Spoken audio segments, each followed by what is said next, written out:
When you already stumbling to get up, but you keep on falling. Can't stop talking, feels like word vomit. Knowing everything that you're saying so toxic, but I've been around the world. Hi guys, how are you doing? Welcome back to another video.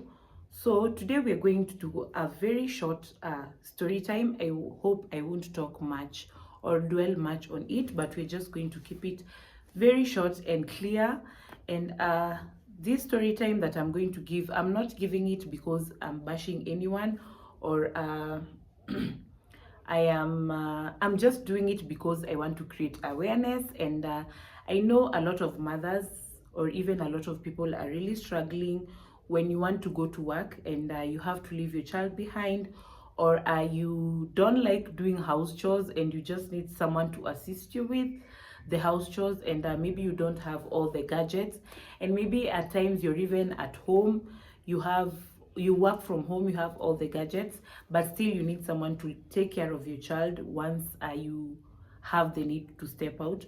So I'm going to give a little story about how my nanny conned me and left without even saying anything or without even communicating, and that is the part that hurt me the most, or rather it made me feel like what type of people are outside here, because I just don't like the fact that you come into someone's house, you've worked for someone for almost 1 year, then you just call that person money, then you just leave and go.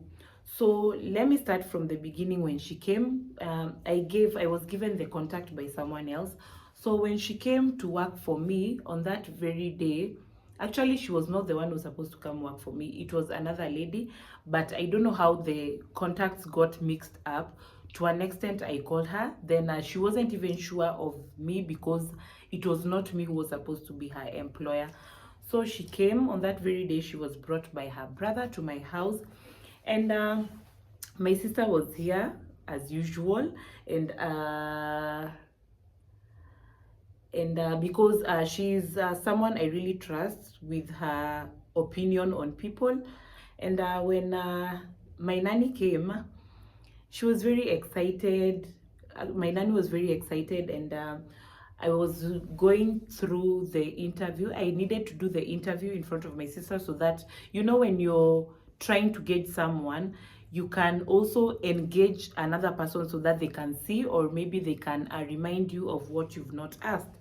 So I was asking her questions, and I remember I asked her like a question jokingly, like, can you be cleaning walls like every day or thrice a week when you are cleaning the house? And she was like, yeah, there is nothing impossible, I can do this and that.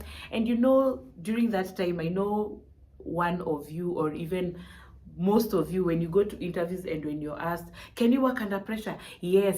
Can you? Yes, yes, yes, so that you can only get the job. But when actually you are given the job, you cannot perform the job. So that was the situation. She was like, yes, yes, I can do this, I can do this, I can do this.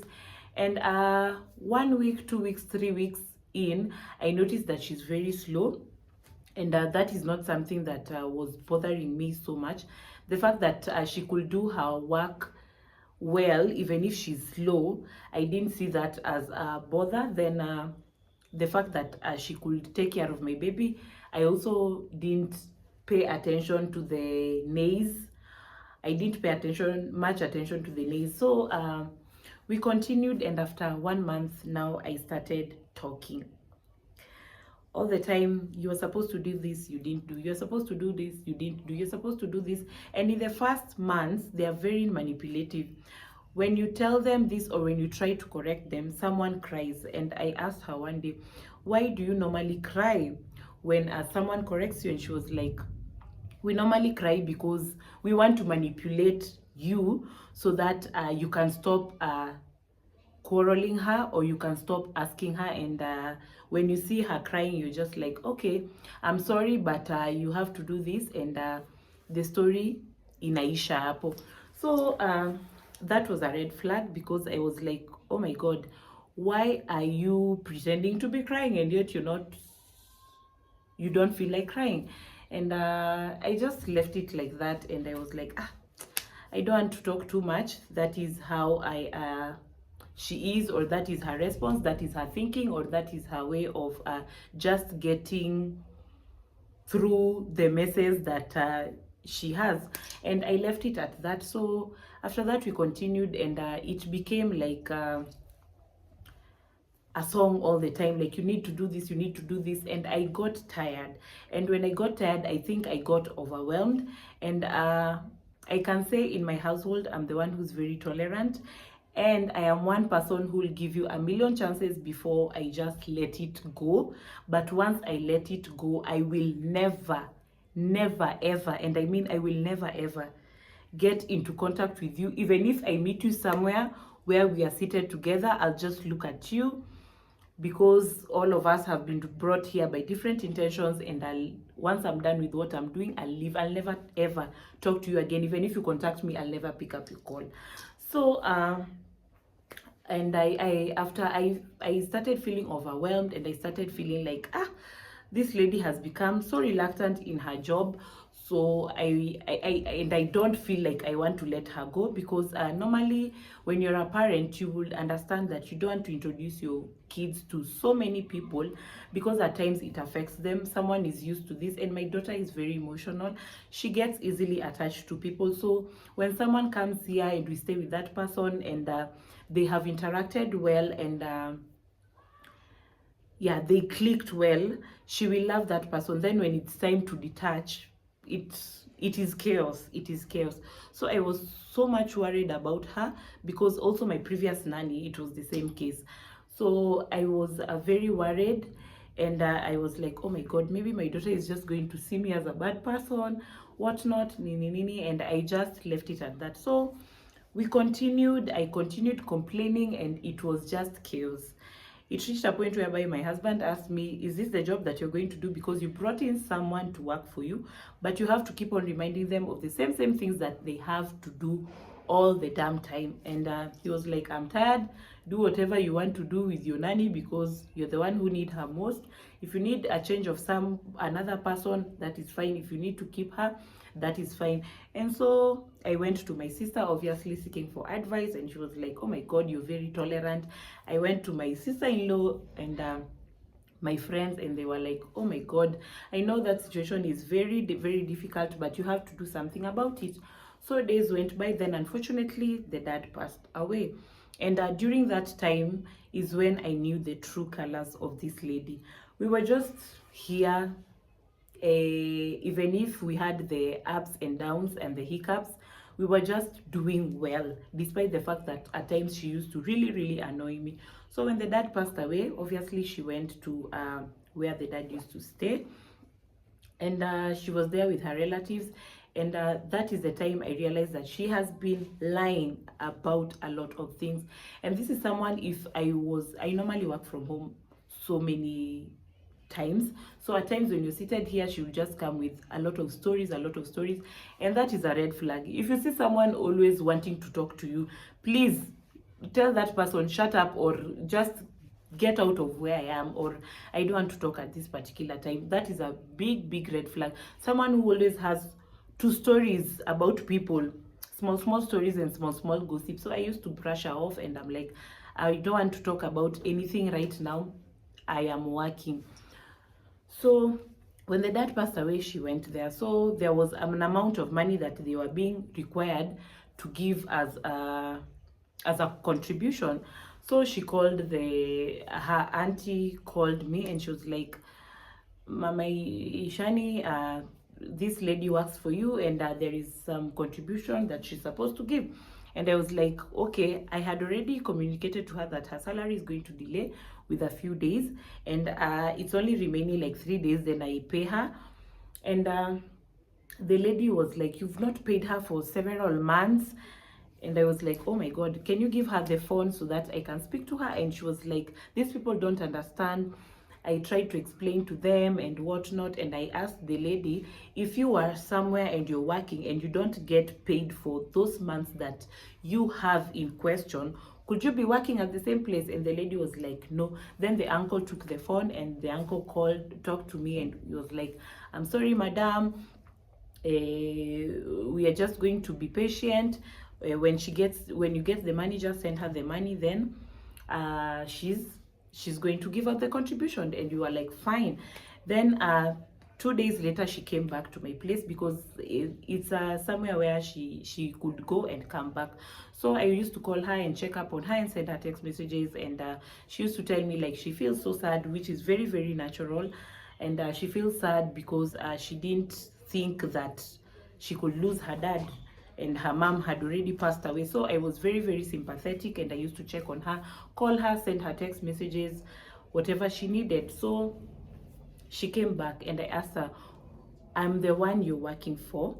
Why couldn't you step up and tell your family members that this and this happened, and that is why you don't have your money? And she was like, those people don't understand. Actually, I don't like those people. When she was there, she was talking bad about me. When she came back here, she's talking bad about them. So I was like, oh my God, this lady, no, I don't want. And in that process, I started looking for another nanny. Then I only spoke to this lady through the phone, and I was already pissed off because same, she had so much stories, so much TMI, too much TMI. Even before I started, I knew her, or she even came to my house. So I was like, oh my God, this is another one. So I'm not going to take this one. So I left it at that. She came, she told me a lot of lies, and I was looking at her with the side eye, and I was like, okay, continue with the lies. So when it reached time for her to go for burial, she left here, I think 2 or 3 days before she went for the burial. So she came here, I paid her her salary, I gave her contribution towards the whatever, what is it called, towards the funeral that came from my family. Then after that, I also there were some clothes that I normally don't put on, so she requested that I give her so that she can take them back to some children who are back at their village. And I was fine, because these are clothes that are maybe I wore years and years back, or maybe they don't fit me, or maybe I bought it and I don't like the style anymore. So it's like, fine, you can have them. Then I asked her, when are you going to come back? And she told me like the people in their tribe have this thing of going to shave their hairs. They have to be cleansed before whatnot, and I totally didn't understand anything, so I didn't want to get much into that. But she told me, on this specific date, if I don't come back by this date, just know I am not coming back. And I was like, okay, I've released you, but in my heart, I knew she wasn't coming back, because when she left, I went and checked her clothes, and I saw only the tattered clothes are the ones which have been left. And I kept insisting and asking her, why are you leaving these clothes, and you're going to leave these other clothes? So when you come back to Nairobi, are you only going to put on these old tattered clothes? And she was like, no, I'm going to come back with these other clothes. And I was like, you could go home with the clothes that you want to leave at home. Then when you come back, you don't have heavy luggage. So after you've put them on, you can just wash them, then leave them there, then come back home, then come back to Nairobi with the clothes that you are going to use. I hope you understand me there. So that is what, and she kept on insisting that she wants to carry her clothes. So I gave her the money, she left, whatnot. And when she reached there, she called me and she told me they've reached safely, and I told her to just take it easy and everything is going to be fine. So when she stayed there for, I think, a week or 2 weeks, then she called me. I remember that day, it was on a Monday, and I was washing dishes and the lights were off. Kenya Power had done the thing. So when I was washing, she reversed called me, and I picked her up, and I spoke to her, and she was like, hi, how you doing? And I asked her, and I told her I'm fine. So I didn't expect her phone call, and she was like, I'm really tired and I don't want to be here. I don't want to stay at home anymore. I just want to come back. And I was like, okay, it's fine. Are you coming back today, or are you coming back tomorrow, or when are you planning to come back? And she was like, I want to come back right now. I want to take the bus at night, then come back to Nairobi.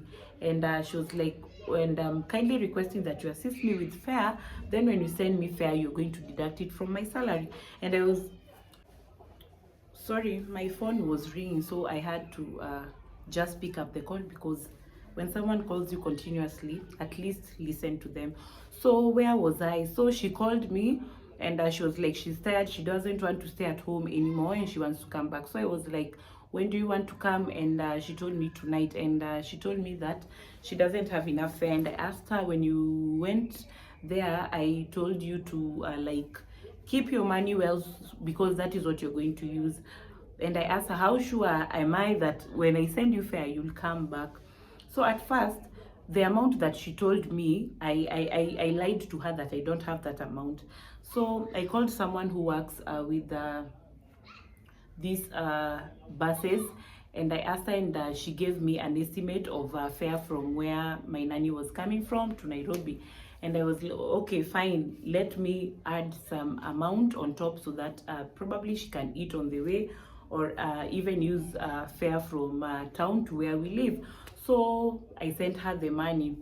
So we slept, and I cooked and did everything. Then I we slept at night. Then the following day, I'm waking up. And normally, when you come from those areas, in the morning around 5 to 6 a.m., you're already in Nairobi. And since Nairobi is a 24-hour whatever clock system, I knew in the morning she would be here, or probably by 6 or 6:30 someone would be knocking. So in the morning I prepared my daughter, she went to school. Then I switched off my phone, because that day I was not in the mood, or there was someone who was disturbing me. So I switched off my phone, and I just assumed, since she knows she's also been going for her off days, and she normally comes back whether I'm here or not, she'll just come back. So when it reached around 9 a.m., I called her and I asked her, where are you? And she was like, I'm coming, we are almost reaching bus station, I'm coming. And I was like, what happened to your car? And she was like, oh, the car was spoiled on the way, so we were being exchanged from this bus to this bus. And I was like, okay, that is not a real story. So I asked her to give the person seated next to her, or the conductor of the bus, so that they can explain to me clearly where she is. And she just spoke to someone, and she didn't know that I heard her.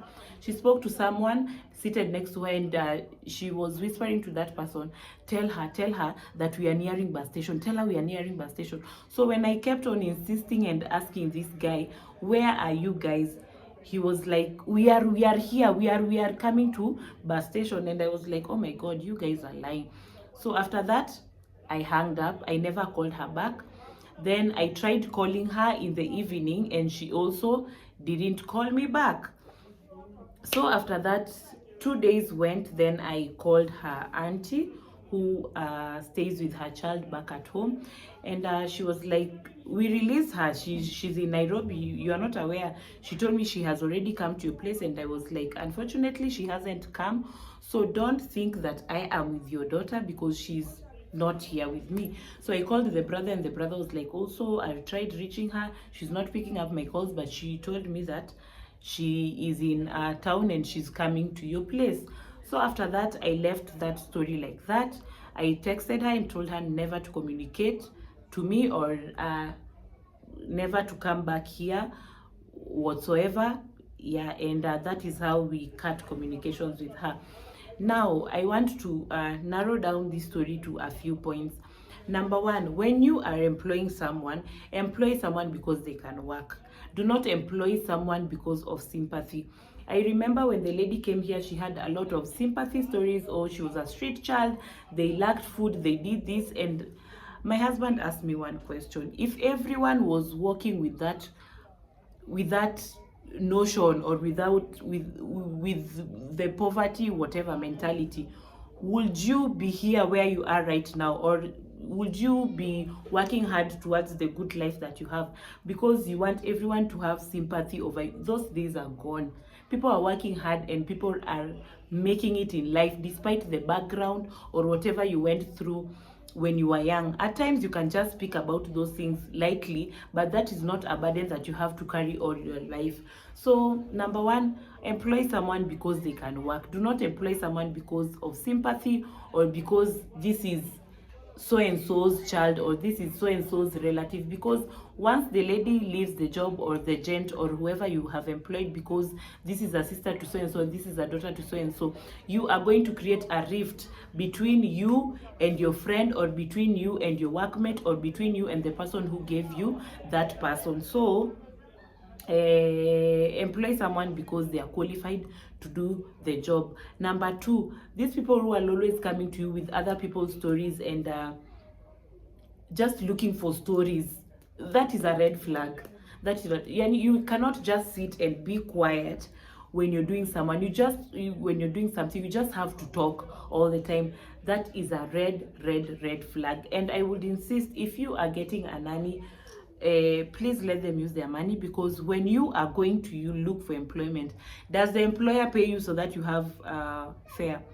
You look for fare, you come, you work, then you get paid. So if you are looking for someone, please let them use their fare, then they're going to refund. And actually, I've heard of some nannies or some ladies who normally use their fare, then they come and once they're paid, they refund the fare from where they've gotten it from. That is how the system works. And most of them are like, oh, send me fare, and they just sit somewhere and eat your fare, and they're not even remorseful about it, or hakuna kitu chochote ambacho kinawashtua. So those are the few lessons that I learned from this story, but it's just a boring cycle. And I would urge people, the moment you feel like you don't want someone in your house, or you don't want someone in your space, or someone is making you feel so uncomfortable in your own home, please get rid of that person. And also this habit, when you find them with a mistake, they want to kneel down, they want to cry, they want to beg for forgiveness, then they have these sympathy stories. Oh my god, God is seeing you, you're not going to prosper, you rich people, you don't like poor people. Such stories, get rid of those people. The first time you feel like you cannot condone, or you cannot keep up with someone's behavior, please get rid of that person. I know I'm someone who's very attached to people, and it is very hard for me to let go, but with that situation, I told God, thank you, because you removed this lady from my life, even if it was not time for me, or it was not time that I wanted to let her go. But thank you, God, because you have removed her from my life without any type of force, or without any type of argument. Yeah, so I am happy she left. But I would urge you, please, just, if you see someone for the first time and you have that, trust your gut. You have that feeling of like, I don't want this person to work for me, I don't want this person to do this and that, and you keep on shouting the first day, the second, the third, a week, a month, and you keep on shouting, please know that that is not someone who should be in your environment, be it in your home, be it at your workplace. Please release those people. So that is my little story about how my nanny conned me and left me high and dry. But I thank God, because I have a very strong support system.